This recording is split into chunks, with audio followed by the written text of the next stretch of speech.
Welcome to NFL Daily, where we are ready to break down Week 1. We have printouts in our hands.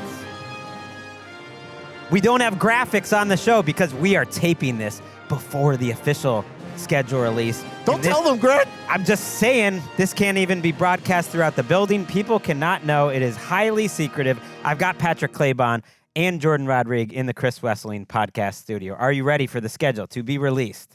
I'm so ready. This is my first experience doing it this way, where we know in advance what's happening, and it's like very, very, very, very, very, very top secret. I mean, I'm pretty sure they've even changed the glass paneling to just one-way glass, so nobody can see in, but we can see out. It's kind of a wild day here at the Chris Wesseling podcast studio. And yet there's more leaks than ever. Most of the schedule, if you're into that sort of thing and we're on Twitter, you have it all. Because I was very curious. Hey, are all these leaks going to be right? Yep.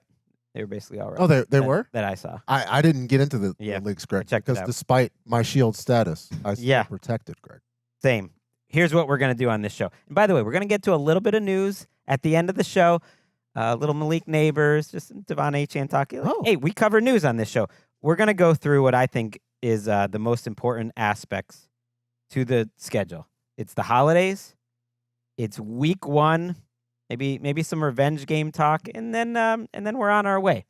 This studio is named for our friend Chris Wesseling, famously for old around the NFL listeners, hated the schedule release show with a burning passion. So I will try to make this show as good as possible and make it happen.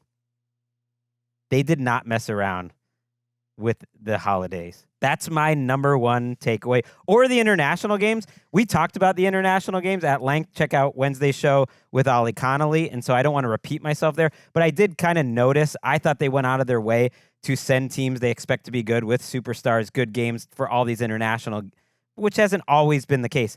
And then multiply that when you talk about the holiday games. Let's talk about Thanksgiving. Yes, they're playing a game on the night before Thanksgiving. I refuse to call it Thanksgiving Eve. That's not a thing. Packers-Rams. That's a Netflix game. They also announced a Netflix contract extension with the NFL through 2029. They're getting more games, including that night before Thanksgiving, and that's a banger of a game. And then the triple header on Thanksgiving, Jourdan. Bears-Lions. That's like almost the best possible team you could have face the Lions there. Eagles-Cowboys. We knew about that one. And then this one really caught my eye. It's the annual Chiefs, Bills, Mahomes. By that point, Josh Allen is the nightcap on NBC, and then you wrap it all up on Black Friday with Broncos, Steelers. What strikes your fancy there about just that Thanksgiving schedule? Other than on paper, I think it's the most loaded Thanksgiving schedule we've had. I would agree with you, and I actually think that this is the NFL making its statement extremely clear and a bold statement at that. It has decided to directly, as a conglomerate, take on big turkey and big stuffing, because good luck paying attention to anything else that's going on Thanksgiving Day with this entire lineup. I love in the prime window, they give us a game that it's already a storied rivalry in the Eagles and the Cowboys, but this year both teams made it a little bit more interesting. I love that it is going to be both teams that I expect to actually be quality teams this year, teams that I expect to be good and know their identity by the time they face off in this game. It's Vic Fangio and his protege, Christian Parker, on the other side in an overhauled Cowboys defense against one of the better teams we've seen just dominant over the last decade or so in the Philadelphia Eagles, and a Cowboys team that's trying to prove it's made of some real stuff.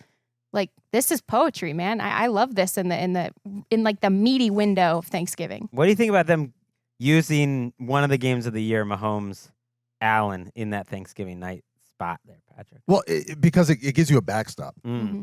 It gives you a backstop in the event that things don't necessarily go right in the Cowboys-Eagles game. Let's say that one of them falls off the face of the earth, and it's like, we're subject to these teams once again. You have faith in the fact that that's going to be the first time that we get Lions and Bears. To me, that should be the middle game.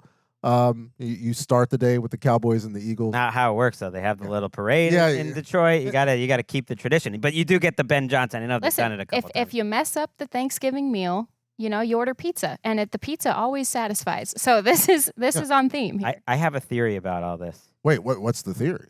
Okay. In terms of that, the Christmas is a little extra. that the holiday games are a little extra. We'll get to the Christmas. These TV deals are up this year. And it's just like, show us what you got. they haven't finished those contracts out. And it's like, we got to juice this thing at whatever levers we have to pull. You would think they would do that just every year. Maximize. But it's not always that way. Sometimes you have some teams in these spots that aren't like the premiumest of primetime teams. And I think they like went over the top, just trying to get those numbers as big as possible for those contracts. Yeah, the theory that they enjoy money, I think is one that we could lean into and kind of do some analysis on that. The trouble is projecting which of these teams, because there's going to be a worst to first team. There's going to be a first to worst team. There's going to be teams that go through all sorts of circumstances, injuries, and all that. And so I would hope that the schedule makers would base it on football. But I think so. But like these are football, and these are franchises that are great year after year. On Christmas and Christmas Eve, we've got Texans at Eagles on Amazon Christmas Eve. Happens to fall on a Thursday, so that's just the TNF broadcast. But despite it being on a Friday, they go triple header Christmas. Packers, Bears, always awesome, with two of the best games, obviously, last year. Bills, Broncos, that actually ended up being the most streamed game of all time, was the middle window game, and it wasn't even that great a game. It was the Vikings who were out of it at the time, although it was a spicy performance by that defense. But they go Bills, Broncos in that spot, and then it's a triple header now, potentially the game of the year. We're doing a show on the Fast channel, Patrick, and they were like, well, what's your matchup of the year? And I was like, I'm not going to overthink this. The best two teams in the NFL last year were the Rams and the Seahawks. So that, to me, is the matchup. And now it's on Christmas night on Fox, Rams, Seahawks. This is what I'm talking about when I'm talking about, like, they are going about as hardcore as they can with the holidays. And where it can, we had it come down to a play last year to ultimately determine, I think, who would go on and win the Super Bowl. And now we get these teams fresh off of back-to-back streaming games, one on Christmas Eve, two on Christmas Day. Then we get back to broadcast TV. If you want to go grab your tuner and get that game on Fox to wrap up Christmas, I think that's the perfect gift to open up to the American public. Well, the overarching theme that just wasn't the case a few years ago was, okay, now Thanksgiving is a 4 out of 5 day NFL or 5 out of 6 day NFL slate, right? It's Wednesday, Thursday, Friday. You get Saturday for college, or rather, it's not even at that point, and then Sunday, Monday, and now it's because of how it falls on the schedule this year. Partly, although I'm sure they're going to try to be loading up Christmas and Christmas Eve whenever they can. It's Christmas Eve, a banger of a game, and a triple header on Christmas, and then it's just like one day off, and then you have the Sunday slate again. I've noticed that the Christmas games, especially whether it's Eve or day, they have also picked home teams where that fans will, this will be like this will be the event of the holiday season. For a lot of these fans, I think I really want like a snow game in one of these places on Christmas Day. I look at Packers, Bears, and I'm like, man, I hope it's a snow game. And that Mile High will be packed to the gills, and Lumen Field too. They could not have matched, I think, occasion with environment better. I don't know that they think that closely about it. I'm not sure about all the machinations of what happens with the schedule makers, and it's not just a formula. But I just think it's really cool. And I would also say, like, just my advice to like the streamers or whatever, not that they care about my advice. Like, no gimmicks. Can we just not? They're giving us really, really good freaking football games. These are going to be You don't like good the freaking jackets? They're doing games. the jackets. They're doing the steaks. How dare you? Says the Netflix crew. I mean, they're not going to go away from them. They're getting the jackets and the steaks. I just want good football games. That's all I want. I think you're going to get them. I mean, as good a chance as possible. And it is crazy to just think how recently none of this was really happening on Christmas. Like the first, that Broncos Rams game back in the day, like that was one of the first real Christmas games. Not the first. The Rams, by the way, while we're on the Rams, it is a crazy little slate there late in the season. And this is going to be happening for the teams that play on Friday, which is Christmas.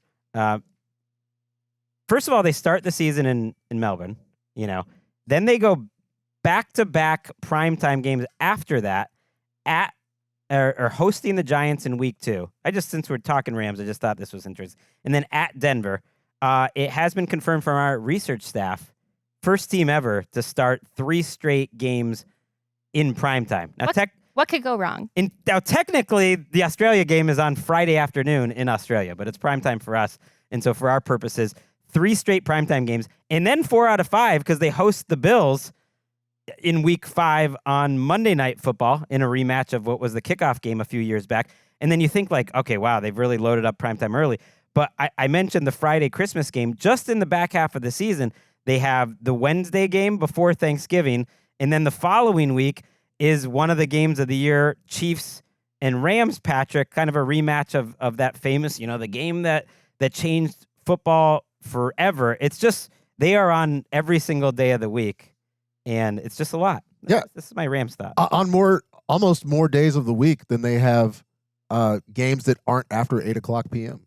And Wow. and I should have mentioned Saturday in week 17, what they do is they block out 4 games and 4 different games, and they choose 3 out of the 4. Very likely Rams and Buccaneers will be a Saturday game in week 17 too. So that's another day. I was just like, that is just absolutely wild.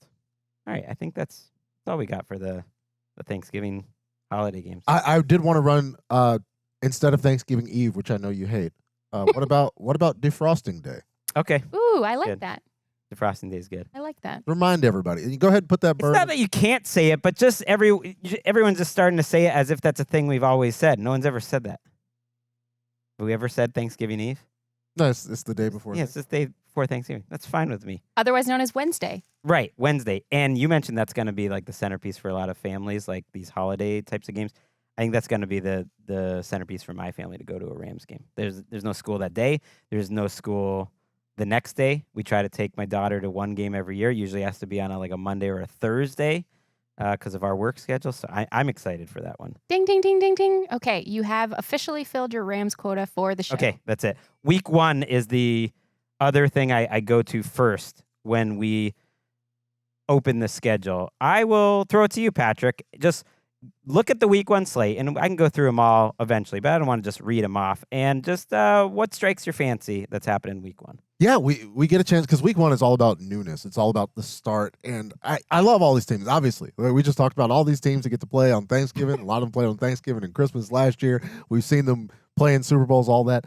I want to see what the Halfley Dolphins look like going on the road to take on the Las Vegas Raiders. This is the second time today you've laughed at me about this. Well, But it's new. It's different. I'm laughing now because you're. I like that. We're doing it on NFL Channel, and they want you to just go with the big hitters, and then you immediately think like Halfley versus Cousins. But I'm with you because week 1 to me is more about like what teams are new. I'm actually a little less interested in the teams like, I know the Rams have a couple new players, but like about teams that look similar to a year ago. So I'm with you. I like the 1 p.m. like Spiro Ditas games in week 1. Yeah. That's what I'm going to assign myself. Well, I got to give you that game. Can't call it in advance. You can't. Well, this case you can. I will officially give Patrick. Thank you, Greg. Such a generous guy. Yeah, Mendoza. It could be Mendoza. It might not be Cousins versus Willis. That's fine. I hope that it's Fernando. I don't like this idea that he's going to get better by not playing. Like whatever. So we already knew, that the season was opening internationally in Melbourne, but and I buried the lead here. That is Patriots at Seahawks for the opener. So I just thought the NFL wasn't gonna go there, but they did go there. That's, I guess, the kind of the biggest headline of the entire day is that's how they're gonna open it. What do you think about them going back to that Super Bowl, Jourdan, right off the bat? Well, first of all, it's really nice of you to not rub some dirt in my face right now for my premature victory lap earlier, misremembering a prediction that I made. And then, you do have a nice selective memory, Greg, but only for your wins. So that was what you did there. You sent us a text bragging that you correctly predicted the kickoff game. I did not. Narrator's voice. You did not. You didn't even have wasn't even in the same wasn't vicinity. even right category. I don't think any of us got it right because I said Bears, and I think Patrick might have said Cowboys, and so none of us got the first game right. Maybe it was because we thought this was distasteful. Well, who needs to see this blowout again, Jourdan? Yeah, it's interesting that the absolute embarrassment that the Seahawks handed the Patriots offensive line. I am really curious about what this is going to look like especially in the opener, because it is the freshest memory that NFL fans have of both of these teams. And then obviously the second one of the Seattle Seahawks hoisting the Lombardi trophy. That defensive line did not get worse. And I am actually not sure if the Patriots offensive line got any better. So we'll see. There's a lot of weeks, months to go before this kickoff game, but it's also, by the way, it's at Seattle. So you're setting this up for another butt kicking, and good luck to everyone. But you also have the part where the Seattle Seahawks, they won the Super Bowl. They're trying to retool, be generally improved versus the team that got exposed that can directly address and has, I believe, directly addressed some of the aspects that led to the pantsing in the Super Bowl, going up against them. And so, it's poetry. I mean, they replayed the game today. It's like, man, that is a beatdown. It is, and yet you sort of forget because we were like in the bowels of the stadium, not even locked in at that point, that the Patriots had the ball driving down 12 after just scoring a quick touchdown and forcing a 3-and-out with like 9 minutes left in the game, which is, if you just heard that alone, you're like, actually, like they have a chance in that game. And then Drake May throws an interception, and the final score reflects not even accurately what a big beatdown it was. The reason I guess you feel good about this, if you're, NBC and everything, it's like this could be A.J. Brown and Romeo Dobbs, and that's exciting. The reason that it's a little awkward is just going heavy on Vrabel after his offseason in week 1. But I was curious if they would avoid that at all, and the answer is no. They still have 5 primetime games, and they're going to Munich, and they're basically living in primetime in the post-Thanksgiving window. The fact that it's in Seattle, I mean, there's going to be a banner, I assume, that they'll do. They'll probably do some ceremonial things as well that they, most teams who are repeating or like hosting after a championship, they'll try to get in the other team's head a little bit pregame. So I understand the NFL really leaning into the storyline of these two teams were just in the Super Bowl. What an honor for the Seahawks. Week 1, some other games that strike my fancy. To me, I like Bucs Bengals. That's an early window game. You have the DJ Moore revenge game.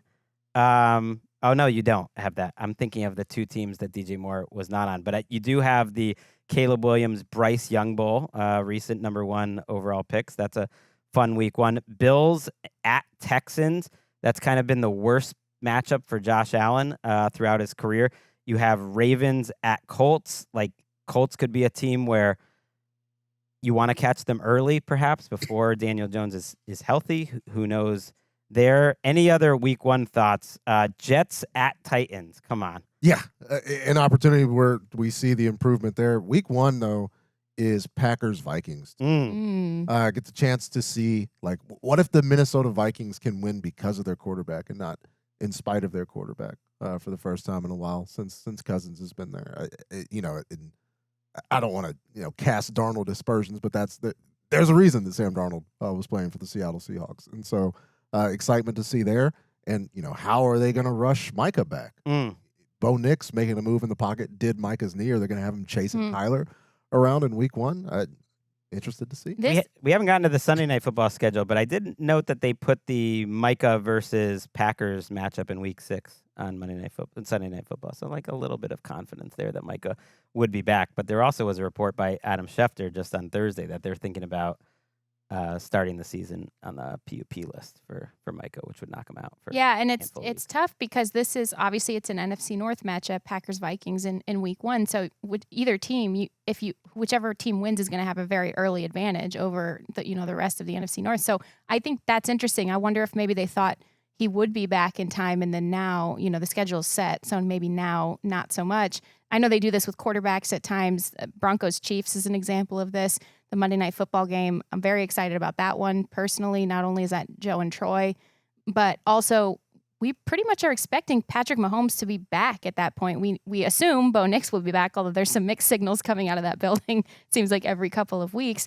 That one to me is going to be outstanding. Well, them putting the Chiefs, and we talked about this, because this game was revealed a little earlier this week, them putting the Chiefs in primetime in week 1 and then doubling down and doing it again in week 2 is notable to me. I mean, the Chiefs-Colts is a game in primetime in week 2. I believe it's a Sunday night football game, so that could either be Daniel Jones versus Patrick Mahomes, or it could be Riley Leonard versus Justin Fields. Do you think Anthony Richardson has any chance to slide in there? No, I don't. I think he should. I think that there should be an opportunity for the guy. Isn't that weird that there's a show. chance Riley Leonard and Justin Fields is the week 2 Sunday night football game? I don't know. I understand having the Chiefs in there. The Colts seem like an interesting choice, but I think, as you mentioned, with regards to the holiday schedule and the opener and other things, I don't necessarily think the Colts schedule kind of factored into things, and you just had to put the Colts in. Throw them somewhere. And not to be, diminish the folks in Indianapolis, but there's some games in here that are like, wait, what? And that's one of them. They were sort of like, maybe they were like the free space team just to get the math equation. The Colts, let's talk about the primetime games, have 2 primetime games. There are 5 teams with no primetime games. The Dolphins, Jets, Titans, Raiders, and Cardinals have no primetime games. Now, this does not include necessarily like a Saturday afternoon game, or it does not include the international games. For instance, the Browns and the Saints are next closest to the bottom here with only 1 primetime game each. Browns have a Steelers Thursday night game. The Saints and the Falcons play each other.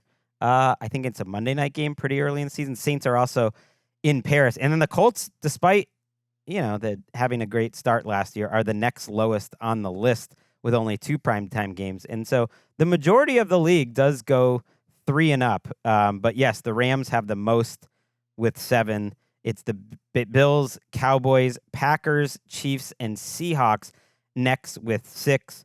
And some of the teams that are at 5, like they could get flexed into them, or it's not including some of the windows. Like the Patriots, for instance, only have 5, but they have like the Munich international window that could be another Saturday thing that you can get flexed in. So those are kind of the teams that the NFL feel are like the primetime teams. Is there anything that stood out to you with the primetime schedule in general, Jourdan? Well, the fact that it was so front-loaded for just a couple of teams, it typically is, but for some reason to me it feels a little bit more exaggerated this year. Maybe that has something to do with the Super Bowl being back in Los Angeles as well. It just sort of was a end-to-end fit for the league to do something like that with the Rams, who are going to be going for a Super Bowl this year. But I really like a lot of this slate. The one that I'm really excited about actually is the Week 12 Patriots versus Chargers in Los Angeles. That's going to be one where, maybe we free up Gregg to maybe attend that one. That would be fun. To see his 2 beloved teams. And that's on Sunday night. And I'm excited about that because by then we'll know, are the Chargers going to be for real this year or not with all those guys on the offensive line coming back from injury. And by then, we'll also kind of really know and understand what this Patriots team is actually going to be and look like after a lot of questions both on and off the field this year. Yeah, a couple of things stand out about the Sunday night schedule to me. You got the Ken Walker revenge game versus the Seahawks. That's week 7. That's a good one. That's a week after the aforementioned Micah Parsons, Kenny Clark, Rashawn Gary revenge game in week 6. In general, the Sunday night football games aren't, that surprising. They get the cream of the crop. Eagles, 49ers. Can you have a revenge game when you won a Super Bowl with the team and then went out and got a good contract? He seemed a little salty that they didn't really value him this offseason when he talked about it. Salty. But no, I don't know if it's really a revenge game. Is a revenge game a thing? Well, yeah, I think people talk about it. And it's a sliding scale. It does, like, if you have an opportunity to agitate people who you feel have slighted you, I think you take advantage of that, and it's something you talk about. Does it grant and imbue players with certain powers that, allow them to be more successful? I don't know. But it's certainly something fun to talk about. How about the sneaky one on here is Baker Mayfield versus Kevin Stefanski. Oh, yeah, I love that good. Our research department just snuck that one in there because it's kind of getting overlooked. Remember, Baker Mayfield came out on social media earlier this offseason and said some very strong comments about Kevin Stefanski, and that's gonna be spicy in my opinion. And Unfortunately, the NFC schedule South. makers didn't agree enough. They just put that at 1 p.m. I want will that already. in prime time. I want to call dibs on that game. Well, It's a week 8 game. there is a Baker primetime game that jumps out to me because Yes. like that week 9 game, the Bucks and the Bears on Sunday night, where I think there's big wild card implications. Okay. In that one, like the games that aren't necessarily like, that's a game to mention, but I think when all's said and done, I think we look back at that one and we learn a lot about these teams in that spot. How about you get your first Trey Hendrickson versus the Bengals in week 7? That also doubles, of course, as Joe Burrow versus Lamar Jackson, the best in-division quarterback matchup potentially of all time. Made the case for that last year on the show. But then what really stood out to me is that's a week 17 game too. That is a really fun, I believe, primetime game in week 17. See, we're checking these things. We're doing it. That one I on the think does fly. qualify as a revenge game too, because of how openly disappointed Trey Hendrickson was about how the Bengals operated during that sort of brief contract period. Yeah, that is a New Year's Eve Thursday night game. Woo. Patrick will be seated. Fireworks. Or He might turn the volume pacing down. around. Yeah. Yeah, that would be a no volume game, and setting may be optional. I would like to sit. You also, That's as a we good prompt. What's your no mentioned- volume game? Oh yeah, you also mentioned earlier in the week the Bills opened their stadium on Thursday night football. You also have a Caleb versus Drake May on Thursday night football. That's a pretty fun one. And then the close I really noticed to the TNF season. Back when Amazon first got this package, I got the feeling that they did not have the best slate. I think they got the feeling that they did not have the best slate. I think they have made efforts to even out the slates. This is how Thursday night football closes. You have Chiefs Rams in there at some point. Then you close with Flores versus the Patriots, which for me is delicious. 49ers and Chargers, Texans Eagles, and then as I mentioned, Ravens Bengals. That's just a great closing slate, I feel like, for Thursday night football. Texans Eagles may be my no volume game. Why? I just love it. I already love it. I don't even know. It's setting something in my soul alight, And is there I know they have their glorious feeds on Amazon. Is there just a stadium no commentary feed? No. You can get Maybe take us to NRG you Stadium. can get the for that. Spanish language feed. Let us hear. You can get the Next Gen feed, which has lots of cool stuff on it. Yeah, if it was just Sam, all about it. It's not just Sam, but yeah, that Drake May versus the Bears. I mean, and Caleb Williams in class of a couple years ago, 2024. I love that. How about the disrespect? The Broncos go to the AFC Championship, only 3 primetime games. The Chargers only had 3 times. I mean, I'm saying quote unquote only. That's okay, but it's a little surprising, for instance, that the Panthers and the Falcons have the same amount of primetime games as the Broncos and the Chargers. So not quite as many big spots for them. The Panthers' exciting highs were so fun that, I feel like you have to take that into account at least. They got, and this does show some growth from them, a Thursday night game, a Sunday night game, and a Monday night game. So they are represented on each and every night. Another thing about the Broncos notes, like those primetime games are more games for the other team. The other team is being featured, and they're playing let's be honest. The Kansas City Chiefs is a Monday Night Football matchup for the Broncos. The Super Bowl champions are on the road at the Denver Broncos.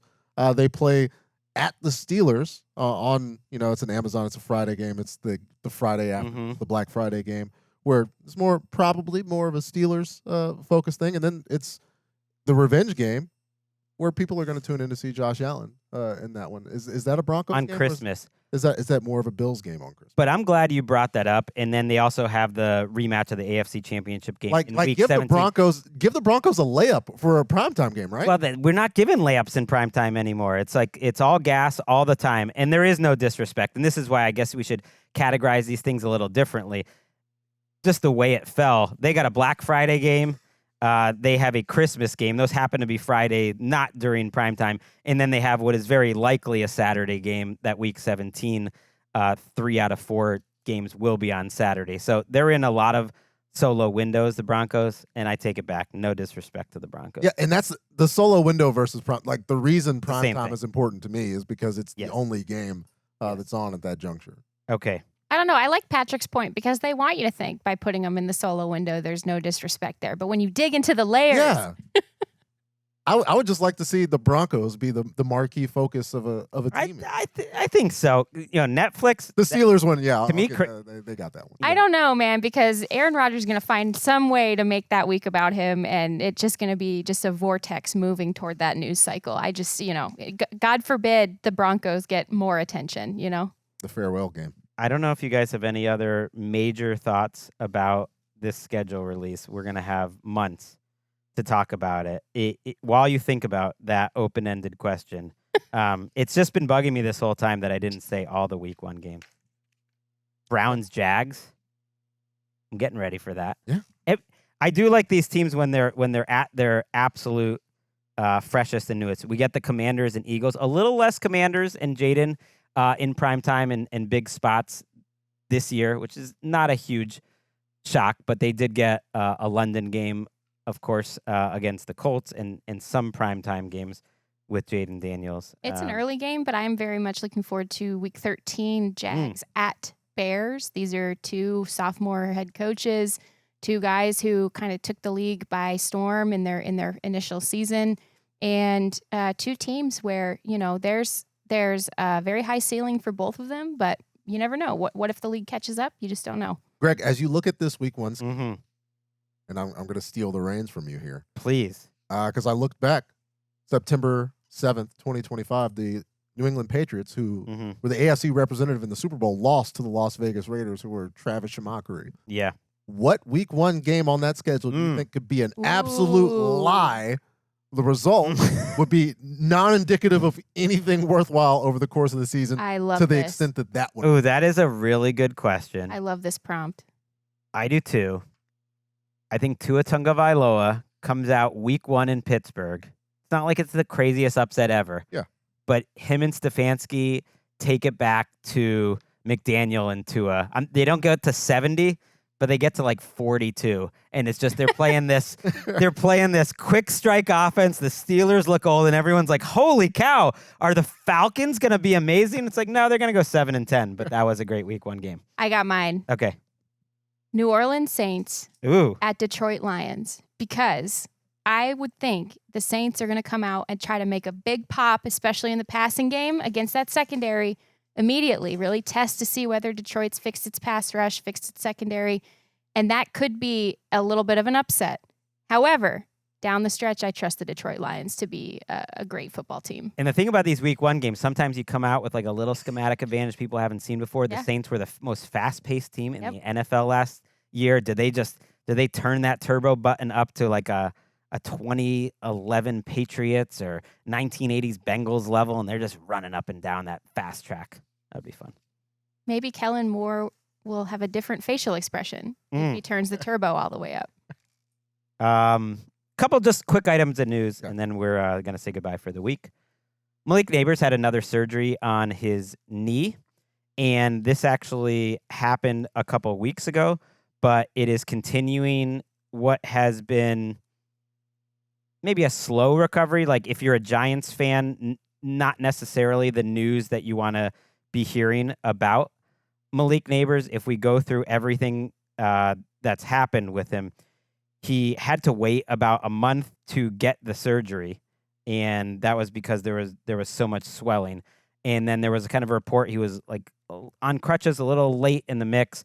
They're saying this won't, necessarily affect his timeline, but they were saying before they expected him at the start of training camp, and now they're, quote, hopeful for week 1. So I do take that as a setback. You obviously hope for the best for Malike Nabers, but I just thought a little disappointing for him, certainly, that he's going through such a long recovery. Yeah, I feel for him. I always say, I think that when we see initial timelines, the swelling before surgery is often actually not taken into account.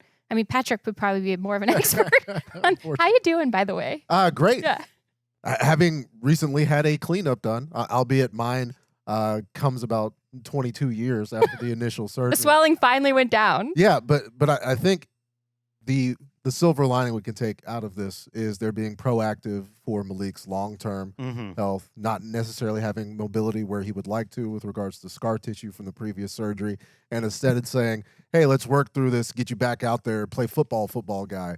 It's a long-term approach, which is good for all parties involved. I understand that we would like to see Malike Nabers play football as soon as possible, but the timeline needs to be the timeline, and I'm glad they did it now. And the Giants shouldn't have any urgency this season anyway. They need to build. They need to build blocks. They need to build a progression into what their new identity and their team is actually going to be for the longer haul. And I just don't think there's any urgency here, and there shouldn't be. There's one guy up there in East Rutherford that's like, hey, maybe we can win now. Maybe, I don't know necessarily what my job is right now, but maybe. I can fix him. The front office, yes, does not want to start slow, and they got the Cowboys on Sunday night, week 1. Then they're in Los Angeles against the Rams, week 2, and then on paper, one of the easier 2-game homestands of the season in the NFL, Titans and Cardinals back-to-back 3 and 4. But that Titans game, I mean, you're saying there's no pressure to him. You know that the Giants do not want to be losing to Brian Daboll and the Tennessee Titans in week 3. Now, that's a revenge game.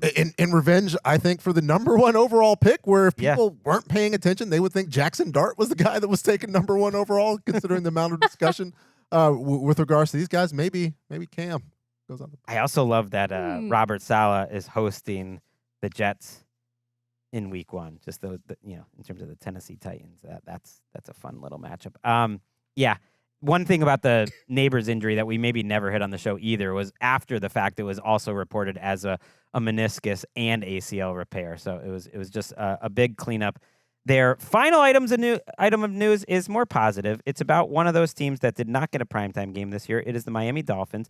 It is Devon Achane, who got better and better, became a more complete player, a big explosive player, and now is, according to average value, one of the top 5 running back in terms of compensation in the league, and is going to be a pillar for this Dolphins team long term. Your Jeff Hafley Dolphins, Jourdan. A weight-bearing wall. Yes. I don't know why they're not listening. I keep giving it. I keep teeing them up to use the vernacular of what this blueprint is. Sprint rebuild, guys. Yeah, I like this. I have one foot in both camps in terms of the running back conversation. Overall, I think every player should get paid what they would like to get paid, just as a personal belief. But in terms of a team building infrastructure, I can understand why the league doesn't shift dramatically toward paying a position that it would prefer to draft quite frequently year over year in the middle rounds or upper middle rounds of the draft. At the same time, I believe you should pay outliers. And Devon Achane is an outlier player. He contributes in the run game, passing game after the catch. He's behind one of, I think, a little bit of a sneaky good offensive line, at least a couple of players who could really continue to be something special for them. I like it. I like it for them. And he's one of their, like I said, I joke about it, is their weight-bearing wall. They're trying to be better than expected in a year where they're having to reset a ton through the draft, and they've already checked a lot of boxes, and getting him extended was one of them. $32 million guaranteed. It's a 4-year, $68 million extension. The devil will kind of be in the details. It is probably more like a 2 max, 3-year deal in terms of the guaranteed money. And yeah, running backs don't make as much as other positions, but they do make significantly more, Patrick, and it's nice to see, than 5 years ago. Mm-hmm. It has caught up where if you're a James Cook, Devon Achane level player, these contracts that they both signed are actually quite similar. You do get paid like a starting defensive lineman, not an elite edge or anything like that, but you do get a much more representative salary than when we kind of hit the bottom of this position 6, 7, maybe even 5 years ago. And you'd like for it to go up. You had a couple of first-round running backs in the past few years. Obviously, Jameer and Bijan are going to get paid, and so that's going to bring the number up. But the team had 5,000. Right around 5,000 yards last year, and Achane had almost 500 receiving, 1,300. When a guy is doing that much of your offensive production, he should be paid accordingly. Mm-hmm. And I'm glad he got closer to that. I don't think, for a guy that's 5'9", well south of 200 pounds, carrying what he does for that team, I think it should be more. But and he will be, I think, don't happen. A big part of the Mike McDaniel return to Miami. That's week 16 when the Chargers head to the Dolphins. That will not be a revenge game for those two men, because I think they were productive together and helped each other, Devon Achane and Mike McDaniel. How about the Dolphins, though, starting on the road back-to-back weeks? Almost no teams, get stuck with that. It's like you really got to give the team with, on paper, maybe the hardest schedule in the league, the Dolphins, 2 straight road games. I know one's in Vegas, which is a winnable game, and then one's in San Francisco, but it's not nice starting on the road 2 straight weeks. Always compete. But when I used to be in the content writing minds for these schedules, we would do hardest schedule, easiest schedule. And I would try not to do the strength of schedule, which it's hard to predict. It's not that meaningful. But I did look for stuff like that. Starting the year with a couple straight road games was never fun. I know you get back but you want to start well. No fun. Yeah, the Bengals want to start well. I wonder what the story is this year. Going to be about them trying extra hard at the start. That's going to be fun. Joe, you got everything you ever wanted. It's like, we're playing in the preseason. I mean, they treated this offseason like they were on the hot seat, and I applaud them for that. And they have struggled at the starts of the season. That's what all last offseason, that's all we heard. This year, the Bengals, they opened with the Buccaneers, one of my favorite Week 1 games. Let's just go out and assign one Week 1 game to everyone. I'm taking Bucs-Bengals. You've got Raiders, and who do they play? The Finns. You just talked to me. The Finns disrespect continues. The Raiders. Already erased them from his memory. And then I wanted Bears-Panthers. Okay, you got Bears-Panthers. They open with the Bucs Week 1. They're at 1 p.m., the Bengals, for the first 8 weeks of the season. Pretty surprising. But then they're at Houston, at Pittsburgh, home for Jacksonville. That's the first quarter of the season. It's pretty challenging. Certainly no gimmies there. And maybe a game or two where you're an underdog. Just saying. Watch out, Zach. That's it for our schedule release. I'm just waiting for Spectacular. it. I knew it was coming. Just waiting for it. Gregg, you are the most consistent person I've ever met. That's what this show is all about. It's in the name, NFL Daily. It's our schedule release extravaganza. That's it for this week on the show. We will be back on Monday. It's going to be myself and Nick Shook recapping everything that we missed over the weekend. We'll see you then.